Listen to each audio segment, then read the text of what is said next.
안녕하십니까. 국민에게 보고하다 김태호입니다. 오늘은 뭐라고? 동부지검이 조국을 불기소했다고? 이러한 내용으로 방송을 하겠습니다. 여러분, 이 제목 보고 깜짝 놀라셨죠? 그렇습니다. 서울 동부지검에서 저에게 통보가 왔습니다. 귀역기소 고소한 사건 서울 동부지방검찰청 2019 형제 땡땡땡호 처분 결과를 알려드립니다. 수일 내 고소고발 사건 처분 결과 통지서를 우편으로 보내드리니까 구체적인 불기소 이유 확인 절차 등 이의 제기 절차는 위 통지서를 참고하여 주시기 바랍니다. 제가 어제 아침에 좀 졸다가요, 이 문자를 보고 깼는데요, 이거 보는 순간 깜짝 놀랐습니다. 아니, 조국을 동부지검이 불구속 기소를 했는데 이게 뭔 소리냐?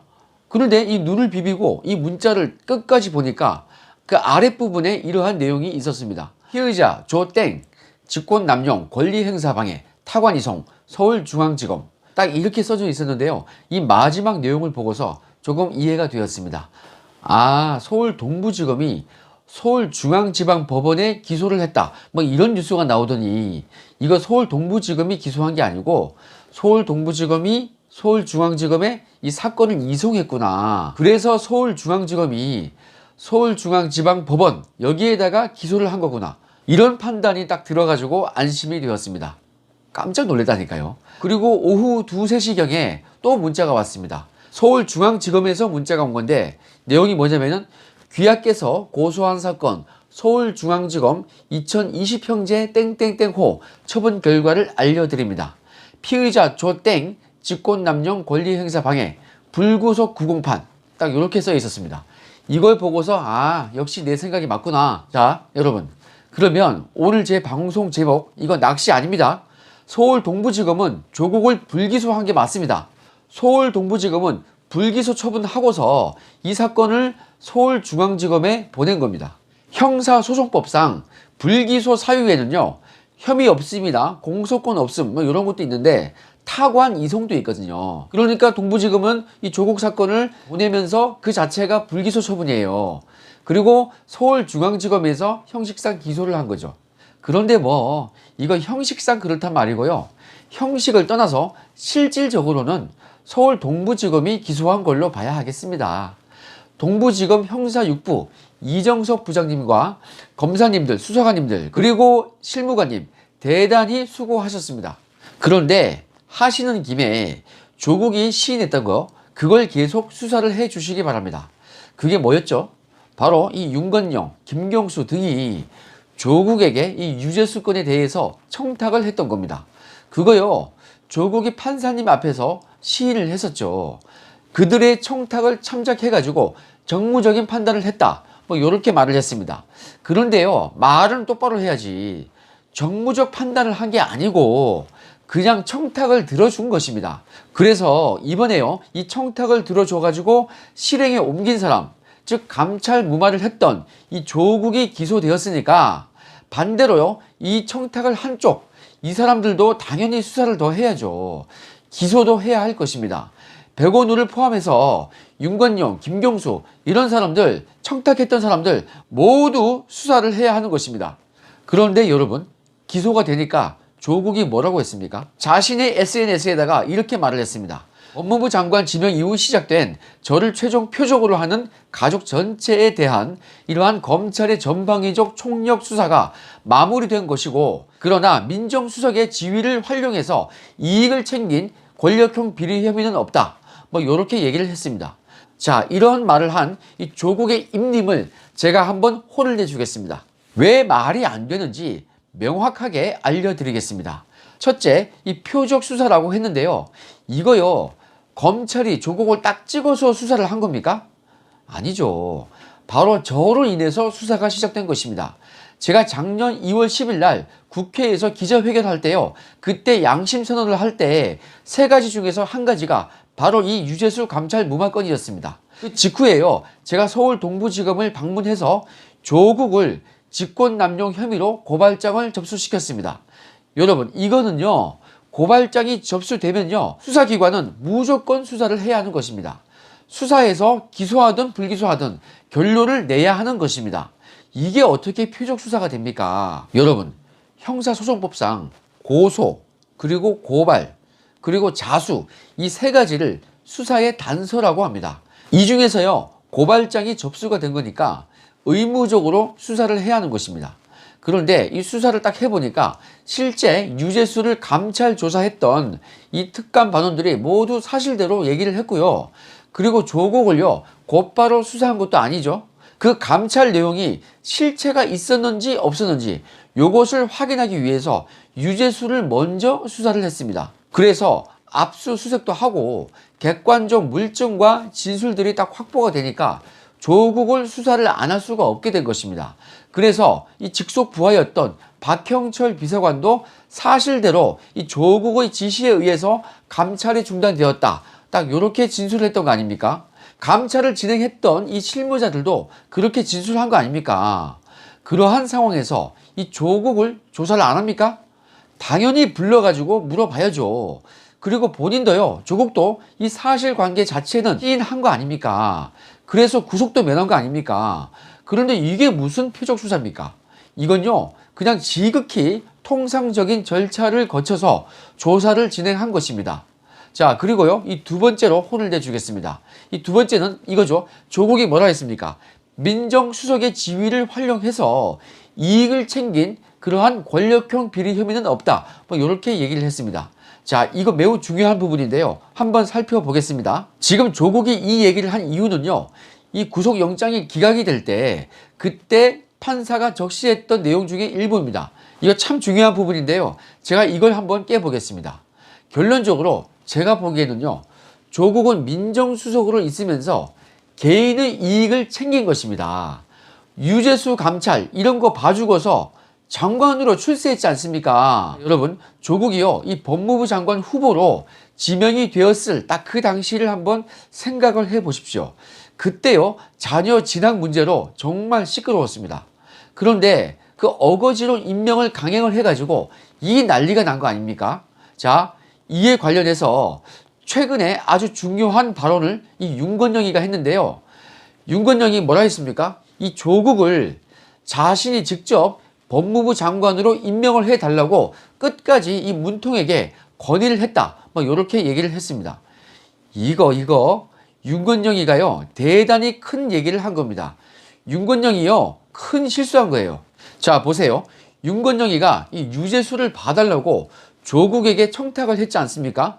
백원호를 통해서 했더라도 간접적이든 뭐든 했습니다. 조국도 인정했고요. 그런데 이 청탁을요 조국이 결과적으로 들어준 거 아니겠습니까? 그런데 그 이후에요 이번에는 조국이가 이 법무부 장관 후보일 때 그렇게 거센 여론의 비판을 받았는데 그럼에도 불구하고 윤건영이가 조국을 장관으로 세게 밀었단 말이에요. 그 당시에도 이 비상식적인 인사였고 수사 결과를 봐도 그렇습니다.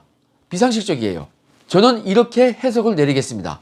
윤건영이 입장에서는 이 조국이 자신의 청탁을 한번 들어준 거니까 이번에는 자신이 이 조국을 장관으로 밀어준 거 아니겠습니까?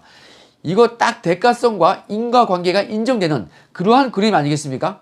그래서 조국은요 장관으로 출세한다는 이 자신의 개인 이익을 위해서 윤건영 등등 이 친문 쪽에 부탁을 들어준 것입니다. 이게 정말 중요한 포인트인 것입니다. 몇 년 전 인터넷 자료만 뒤져봐도요 한 6, 7년 전쯤인가 이미 조국은요 다른 건 몰라도 법무부 장관은 꼭 하고 싶다 뭐 이렇게 얘기를 한 적이 있습니다. 조국은요 법무부 장관이 되는 것이 소원이었던 사람입니다. 그런데 만약에 이 조국이요 유재수 사건 이런 사람들 이 친여권 성향의 고위 공직자들을 제대로 이 칼같이 사정을 만약에 해버렸으면은 그리고 그런 청탁을 계속 안 들어주고 엄정하게 감찰을 했더라면요 과연 윤건영과 김경수 같은 그러한 친문들이 이 조국을 법무부 장관으로 밀어줬겠습니까? 반대했겠죠. 야, 저 사람 위험하네? 우리 쪽 다 죽이겠네? 우리 쪽 감찰하고 있어? 막 이러면서 위험 인물로 봐가지고 반대했겠죠. 쫓아냈겠죠. 그러니까 이 유재수 감찰 무마건 이건요 조국이나 이 친문 이 양쪽 모두가 이 대가성이 있는 아주 죄질이 안 좋은 행위를 한 것입니다. 그래서 조국이요 이 평생 소원이었던 법무부 장관으로 승진하는 그러한 영전하는 이러한 사익을 취한 거니까 개인이 이익을 추구한 바가 없다는 그러한 그 일부 기각 사유는요, 저는 이 사실관계에 맞지 않다고 생각하는 것입니다. 여러분, 제 말 맞지 않아요? 자, 예를 한번 들어보이겠습니다. 여러분, 최근 몇 년간 지방자치단체 또는 뭐 구청 이런 곳에서 6급, 7급 이러한 공무원들이요, 승진을 할 때 인사권자에게 뭐 몇천만 원 돈을 주고 뭐 승진을 했다. 그리고 인사권자들이 그 돈을 받고서 승진을 시켜주고서 처벌을 받았다. 뭐 이러한 취지의 뉴스가 조금 있거든요. 실제로 이런 사례가 되게 많아요. 그 지자체 공무원들 사이에서는요, 몇 급에서 몇 급 승진할 때는 얼마, 이렇게 단가도 있다는 말도 있습니다. 여러분, 이렇게 공무원들이 거액을 쓸 만큼 공직자에게 승진은 개인적으로 매우 중요한 이익입니다. 매우 중요한 거죠. 6, 7급 하위직 공무원들도 이런 사정인데요. 차관급인 수석에서 장관으로 영전하는 거면요, 장관으로 승진하는 거면은 그 가치가 얼마나 크겠습니까? 그러니까 조국은요, 그런 일을 해주고서 승진이라는, 이 영전이라는 개인적인 이익을 취한 것이 맞죠. 사안이 매우 중대했던 것입니다. 그러니까 조국은요, 이 건으로 인해서 구속이 되는 게 맞았던 겁니다. 그게 아쉽기는 하지만 뭐 나중에요, 한꺼번에 크게 맞을 것입니다. 이미 기소된 개인비리, 가족비리 요 사건과 병합을 해가지고 함께 재판받을 확률이 클 것 같습니다. 그렇게 되면요, 판이 커지니까 법정 구속이 될 확률이 높다고 보는 것입니다. 유재수 건을 이 중앙지법에 기소한 걸 보니까 저는 그렇게 될 것 같습니다. 자, 이러한 이유로 표적 수산이 민정수석 때 이익을 취하지 않았다, 뭐 이러한 얘기는요, 정말 궤변인 것입니다. 자, 이렇게요, 저는 이 두 가지 사항에 대해서 조국의 궤변을, 그 입님을 혼내줬습니다. 자, 그리고 제가 별도로 준비를 한 것이 있는데요. 이번에 이 조국이요, 서울대에서 이 강의를 개설했다고 뉴스에 나왔는데 그 강의 제목이 바로 절제의 형법학이라고 합니다. 여러분, 이거 너무너무 코미디 아닙니까? 이것도요, 크게 비판할 것이 두 가지가 있습니다. 첫째로요, 절제의 형법학, 이거는요, 뭐 원래 자신이 출간한 그 책 제목이긴 한데요, 이 시국에 저런 제목의 강의를 준비하는 것은 자신이 처벌을 받게 되니까 뭐 이런 식으로 해서는 안 된다, 절제해야 한다, 검찰이 조금 심하게 했다, 뭐 그런 겁니까? 여러분, 조국 같은 공직자가 또 나오게 되면요, 그때 이 검찰이 절제하면 큰일 납니다. 그냥 엄정하게 수사해서 처벌을 해야죠.